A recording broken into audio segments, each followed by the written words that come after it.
Le saluda a su hermano en Cristo, Fray Valero, compartiendo la buena noticia de nuestro Señor Jesucristo para cada día. Compartimos hoy la reflexión sobre la historia del dogma de la Inmaculada Concepción de la Virgen María. La Inmaculada Concepción de María es el dogma de fe que declara que por una gracia singular de Dios, María fue preservada de todo pecado desde su concepción. El dogma de la Inmaculada Concepción fue proclamado por el Papa Pío IX el 8 de diciembre de 1854 en la encíclica Ineffabilis Deus, aunque esta doctrina es de origen apostólico. Cuando hablamos del dogma de la Inmaculada Concepción, no nos referimos a la concepción de Jesús, quien como ésta también fue concebido sin pecado. El dogma de la Inmaculada Concepción declara que María quedó preservada de toda mancha de pecado original, es decir, de toda carencia de gracia santificante, desde que fue concebida en el vientre de su madre Santa Ana. Es decir, que María es la llena de gracia desde su concepción. La Biblia no menciona explícitamente el dogma de la Inmaculada Concepción, como tampoco menciona explícitamente muchas otras doctrinas que la Iglesia recibió por tradición oral de los apóstoles. Sin embargo, el libro del Génesis, en su capítulo 3, versículo 15, menciona a la Madre del Redentor. Es el llamado protoevangelio, donde Dios declara la enemistad entre la serpiente y la mujer. La semilla de la mujer, es decir, María, aplastará la cabeza de la serpiente.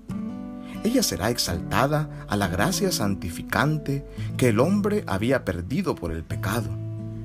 Solo el hecho de que María se mantuvo en estado de gracia puede explicar que continúe la enemistad entre ella y la serpiente. El protoevangelio, por tanto, contiene una promesa directa de que vendrá un Redentor. Junto a él se manifestará su obra maestra, la preservación perfecta de todo pecado de su Madre Virginal. En el Evangelio según San Lucas, capítulo 1, versículo 28, el ángel Gabriel, enviado por Dios, le dice a la Santísima Virgen: «Alégrate, llena de gracia, el Señor está contigo». Las palabras en español, llena de gracia, no hacen justicia exacta al texto griego original que dice que caritomene, que significa una singular abundancia de gracia, un estado sobrenatural del alma en unión con Dios.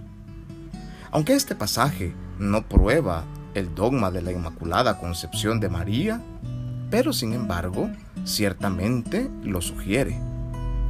El libro del Apocalipsis, capítulo 12, versículo 1, narra sobre la mujer vestida de sol. Ella representa la santidad de la Iglesia que se realiza plenamente en la Santísima Virgen, en virtud de una gracia singular. Ella es toda esplendor, porque no hay en ella mancha alguna de pecado.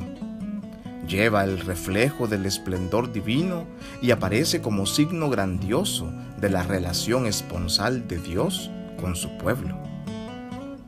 Más adelante, algunos padres de la Iglesia se referirán también a la Virgen María como la segunda Eva, pues ella desató el nudo causado por la primera Eva. Algunos otros, como San Agustín, también se refieren a ella como la absolutamente pura, y la Iglesia oriental le llama desde antiguo la toda santa. En el siglo IX se introdujo en Occidente la fiesta de la Concepción de María, primero en Nápoles y luego en Inglaterra. Hacia el año 1128, un monje de Canterbury llamado Eadmero escribe el primer tratado sobre la Inmaculada Concepción, donde dice: «María permaneció libre de toda mancha por voluntad explícita de Dios, que lo pudo evidentemente y lo quiso. Así pues lo quiso, lo hizo». La doctrina sobre la Inmaculada Concepción presentó grandes debates al interior de la Iglesia durante la Edad Media.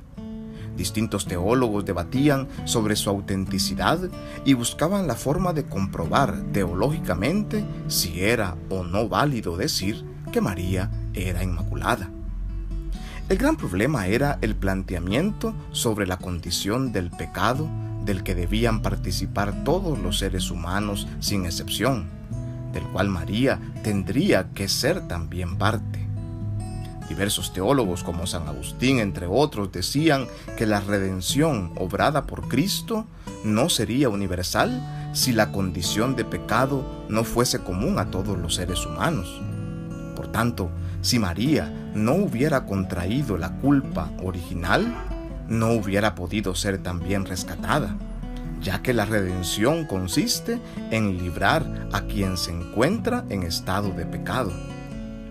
No fue sino hasta el franciscano Fray Juan Duns Scoto, al principio del siglo XIV, que, inspirado en algunos teólogos del siglo XII y por el mismo San Francisco de Asís, devoto de la Virgen Inmaculada, que brindó la clave para superar las objeciones contra la doctrina de la Inmaculada Concepción de María. Él sostuvo que Cristo, el mediador perfecto, realizó precisamente en María el acto de mediación más excelso. Cristo la redimió, preservándola del pecado original. Se trata de una redención aún más admirable, no por liberación del pecado, sino por preservación del pecado. Scoto preparó el camino para la definición dogmática. Dicen que su inspiración le vino al pasar por frente de una estatua de la Virgen y decirle: «Oh Virgen sacrosanta, dadme las palabras propias para hablar bien de ti». Y él respondió varias preguntas que surgían. ¿A Dios le convenía que su madre naciera sin mancha del pecado original? Él dice, sí, a Dios le convenía que su madre naciera sin ninguna mancha. Esto es lo más honroso para él.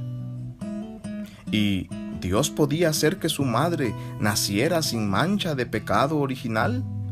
Claro que sí, Dios lo puede todo, dice el mismo pueblo, y por tanto podía hacer que su madre naciera sin mancha, inmaculada. ¿Y lo que a Dios le conviene hacer, lo hace o no lo hace? Todo el pueblo respondió, sí, lo que a Dios le conviene hacer, lo que Dios ve que es mejor hacerlo, lo hace. Entonces Scoto exclamó diciendo, para Dios era mejor que su madre fuera inmaculada, o sea, sin mancha del pecado original. Dios podía hacer que su madre naciera inmaculada, sin mancha. Por lo tanto, Dios hizo que María naciera sin mancha del pecado original, porque Dios, cuando sabe que algo es mejor hacerlo, lo hace. María es libre del pecado por los méritos de Cristo el Salvador. Es por Él que ella es preservada del pecado. Ella, por ser una de nuestra raza humana, aunque no tenía pecado, necesitaba salvación, que solo viene de Cristo. Pero ella singularmente recibe por adelantado los méritos salvíficos de Cristo. La causa de este don, el poder y omnipotencia de Dios. La razón es la maternidad divina. Dios quiso prepararse un lugar puro donde su Hijo se encarnara. En torno a las ideas del beato Juan Duns Scoto se suscitó una gran controversia. Después de que el Papa Sixto IV aprobara en 1477 la Misa de la Concepción, esa doctrina fue cada vez más aceptada en las escuelas teológicas e impulsada en las universidades católicas. El Papa Sixto IV, en 1483, casi 4 siglos antes de aprobado el dogma, había extendido la fiesta de la Concepción Inmaculada de María a toda la Iglesia de Occidente. Los franciscanos durante siglos han defendido este dogma siguiendo los argumentos expuestos por el beato Fray Juan Duns Scoto, hasta llegaron en algunos momentos a cambiar su hábito marrón por un hábito azul para defender este mismo dogma.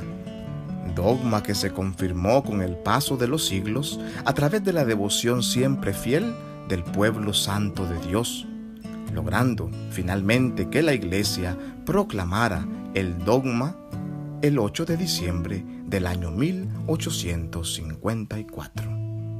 Ave María Purísima, sin pecado concebida, paz y bien.